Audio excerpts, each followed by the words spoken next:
Assalamualaikum warahmatullahi wabarakatuh. Alhamdulillahirabbil alamin wa bihi nasta'in ala umurid dunya waddin. Allahumma sholli ala sayidina Muhammad al-Fatih lima ughliqa wal khatim lima sabaq nasiril haq bil haq wal hadi ila siratikal mustaqim wa ala alihi washabihi haqqa qadrihi wa miqdaril azim. Selamat pagi semua. Perkenalkan, saya dengan Dr. Zulfitra SSIMM, dosen Magister Manajemen Pasca Sarjana Universitas Pamulang. Kali ini saya akan membimbing Anda selama 1 semester ini pada mata kuliah Manajemen Investasi dan Manajemen Resiko. Sebelum kita masuk ke perkuliahan, saya ingin memperkenalkan pertemuan pertama, yaitu mengenai pengenalan investasi. Ya.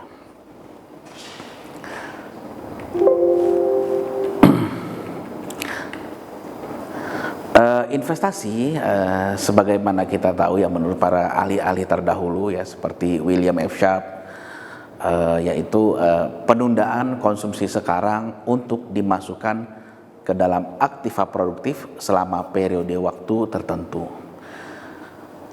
Dengan adanya aktiva yang produktif ini, penundaan konsumsi sekarang untuk diinvestasikan ke aktiva yang produktif tersebut akan meningkatkan utility total. Definisi lain dari investasi yaitu adalah komitmen atas sejumlah dana atau sumber lainnya yang dilakukan pada saat ini dengan tujuan untuk memperoleh sejumlah keuntungan di masa yang akan datang. Ya. Misalkan seorang investor membeli sejumlah saham saat ini dengan harapan memperoleh keuntungan dari kenaikan harga saham ataupun sejumlah dividen di masa yang akan datang. Baiklah, untuk memudahkan kita mengenal lebih dalam apa itu investasi, ya, berikut ada beberapa contoh-contoh yang mungkin kita bisa kaji, ya, yang bisa kita kaji mana yang termasuk investasi, mana yang bukan. Baik, kita lihat ya. Untuk membeli tanah, ya, apakah ini dikatakan suatu investasi, ya? Membeli properti, membeli rumah, ataupun membeli apartemen. Maka kita jawab, membeli tanah, membeli properti, membeli rumah maupun membeli apartemen ini termasuk investasi, ya. Namun dikatakan di sini investasi dalam sektor real. Investasi dalam sektor real, kemudian investasi seperti ini tidak liquid.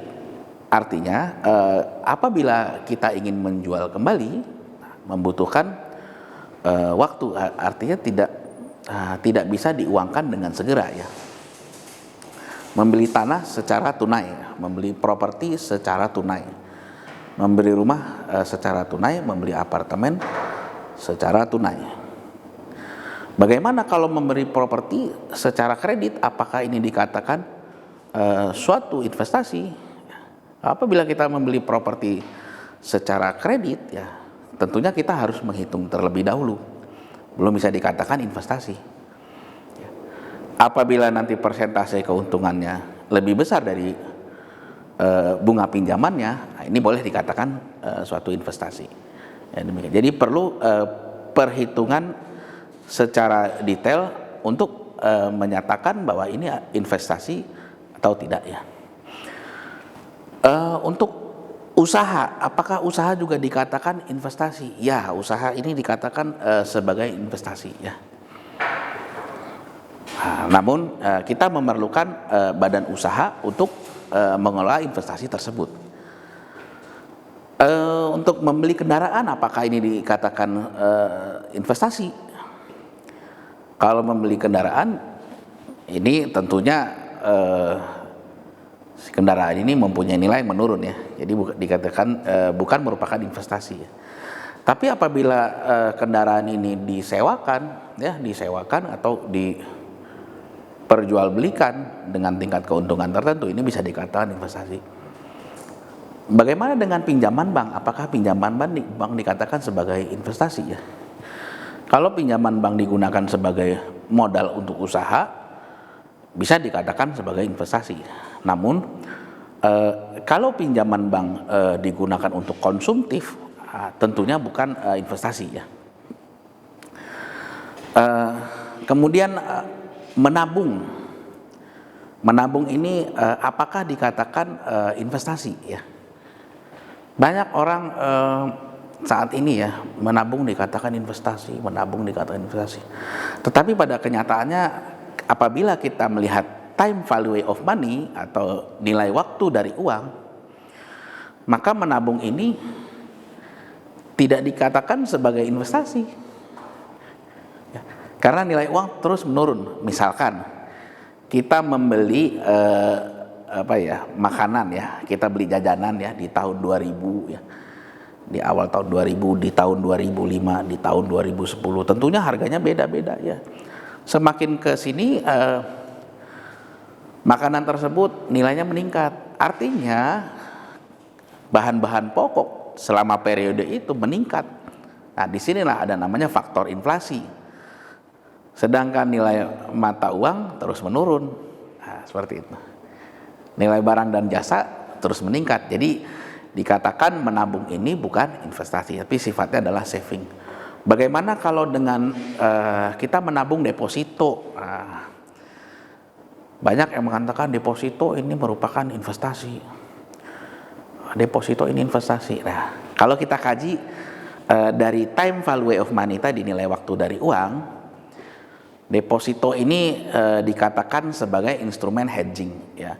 Jadi sifatnya menjaga nilai, menjaga turunnya nilai mata uang akibat inflasi. Nah, ini salah satunya ya, salah satu dari instrumen hedging.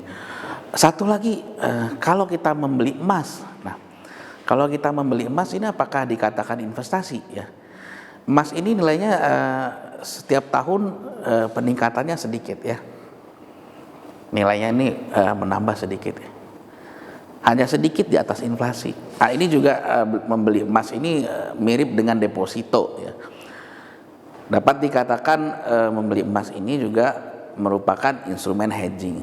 Artinya menjaga nilai aset mengalami penurunan ya akibat inflasi. Nah, jadi dari case semacam ini kita bisa membedakan ya, mana yang termasuk investasi, mana yang bukan ya. Kalau di sini kita lihat, ini merupakan sektoril ya, dari tanah, properti, rumah, apartemen, ya, usaha, kendaraan dan lain-lain ya. Satu lagi ada yang namanya investasi portofolio ya. Investasi portofolio ini adanya di bursa ya, di pasar modal tentunya. Namun kita perlu mengkaji lebih dalam akan pengetahuan ini ya. Baik. Pengenalan investasi, kita lihat ada tipe-tipe investasi keuangan ya. Ada namanya investasi langsung ya, ada namanya investasi tidak langsung ya. Investasi langsung contohnya yaitu pembelian langsung aktiva keuangan suatu perusahaan. Kemudian kalau investasi tidak langsung yaitu melalui broker ya, perantara ya. Dari instrumen-instrumen tadi yang saya jelaskan ya, untuk tabungan dan deposito ini tidak dapat diperjualbelikan. Untuk yang dapat diperjualbelikan ya, contohnya itu pasar uang, pasar modal, derivatif ya. Pasar uang, pasar modal, derivatif. Ada nanti di pasar modal ya. Di pasar modal contohnya saham dan obligasi ya, investasi di pasar modal. Kemudian ada namanya investasi di pasar turunan derivatif ya, contohnya waran, right issue ya, waran, right issue di pasar turunan. Jadi apa yang membedakan investasi-investasi ini ya? Contoh misalkan investasi langsung di pasar uang ya, ada namanya T-bill, kemudian ada namanya deposito yang dapat dinegosiasi, kemudian investasi langsung di pasar modal, contohnya surat-surat berharga pendapatan tetap atau fixed income security, kemudian T-bond, kemudian Federal Agency Security, kemudian municipal bond, kemudian corporate bond ya, kemudian convertible bond, kemudian equity securities ya, saham-saham, kemudian preferred stock ya, saham-saham preferen, kemudian saham biasa common stock. Ini contoh-contoh ya, contoh-contoh dari instrumen-instrumen yang ada di pasar uang, di pasar modal. Satu lagi yaitu investasi di pasar turunan ya, contohnya misalkan opsi waran, kemudian opsi put, kemudian opsi call, kemudian futures contract ya. Kalau di pasar modal, investasi secara umum ini instrumennya dibagi dua ya, dibagi dua, yaitu pada saham dan obligasi. Saham ini dibagi nanti menjadi saham biasa, kemudian saham preferen, kemudian untuk obligasi nanti dibagi-bagi lagi ya, dibagi-bagi berdasarkan sifat-sifatnya ya, kemudian berdasarkan kepemilikannya, dari berdasarkan penerbitnya, kemudian berdasarkan bunganya, masih banyak lagi ya. Karena ini kita masih di awal, jadi saya masih menjelaskannya secara umum ya. Ada beberapa alasan ya mengapa orang berinvestasi tidak langsung ya. Ya, ada beberapa alasan. Yang pertama adalah investor memiliki portofolio, sehingga si investor ini berinvestasi secara tidak langsung melalui broker ya gitu. Kemudian investor dengan modal kecil ini menjadi alasan mengapa orang berinvestasi tidak langsung. Namun investor dengan modal kecil saat ini dikecualikan ya, pengecualian ya. Jadi investor dengan modal kecil sekarang sudah bisa berinvestasi langsung. Kemudian ada beberapa tujuan dari investasi ya. Yang pertama yaitu menghasilkan sejumlah uang ya. Kemudian meningkatkan kesejahteraan investor yang diukur dengan sejumlah pendapatan pada saat ini dari pendapatan yang masa akan datang. Kemudian mengurangi tekanan inflasi. Yang berikutnya adalah menghemat pajak. Kalau kita lihat dari dari aset real ya, ada investasi ini ada di tanah, di bangunan, di properti ya. Kalau dari sektor finansial ada namanya ke saham, ke obligasi ya. Kemudian di dalam investasi juga kita mengenal namanya marketable securities. Ada sekuritas yang bisa diperdagangkan ya. Kemudian ada aset finansial ya. Klaim berbentuk surat berharga atau sejumlah aset pihak penerbit surat berharga tersebut. Lalu juga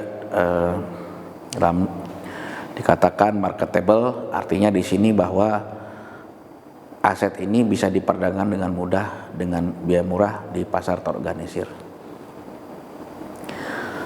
Adapun pihak-pihak yang berkaitan dengan investasi yaitu ada namanya investor individual ya, kemudian ada juga investor institusional ya.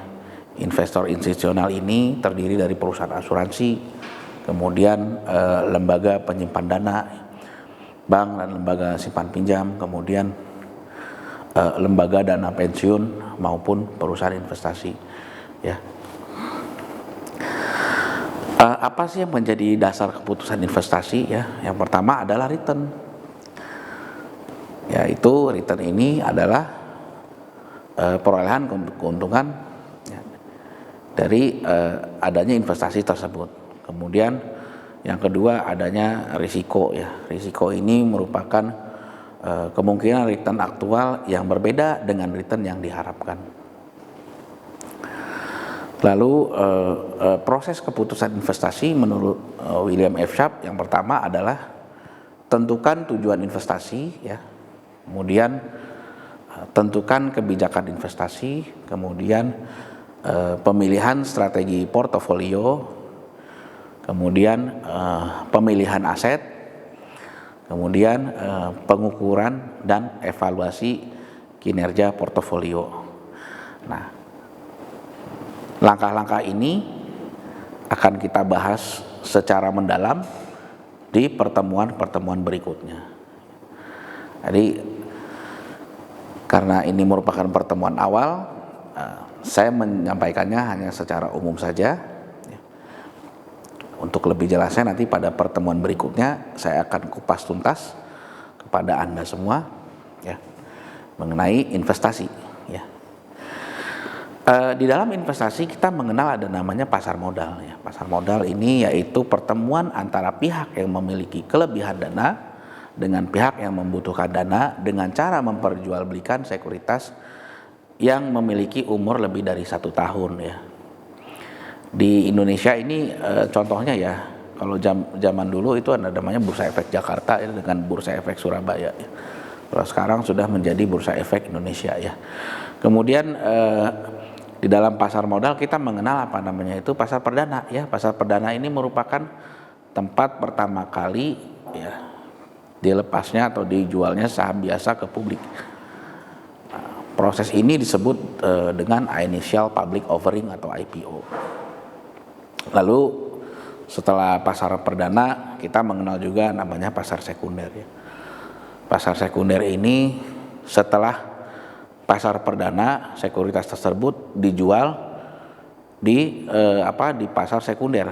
Artinya sudah penjualan ini dari investor to investor. Kalau dari pasar perdana tadi kan dari perusahaan yang pertama kali go public ke investor. Nah, kalau pasar sekunder artinya dari investor ke investor ya.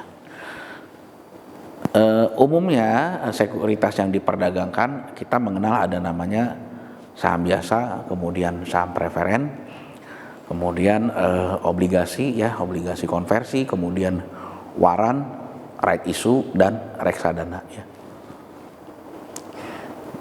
Demikian saya sampaikan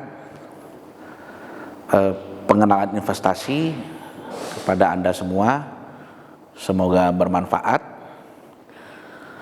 Sampai ketemu di pertemuan berikutnya. Wabillahi taufik wal hidayah. Assalamualaikum warahmatullahi wabarakatuh.